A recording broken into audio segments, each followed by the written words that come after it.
I pozdrav svima, danas snimamo Dawn of the Dead level 7, znači sada odmah krećemo, idemo, znači vade sapli tražimo i dobit ćemo pušku, armor, dobra puška, pumparica, ode glava, noge, znači već sam igrao ovaj level, mislim vježbao sam malo. Sada, znači ako vam se sviđa ovo, lajkujte, šerujte.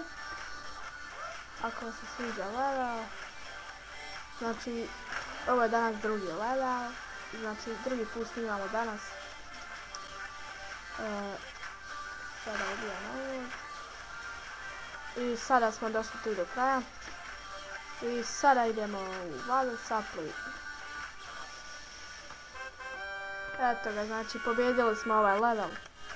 Doviđenja. Lajkuj.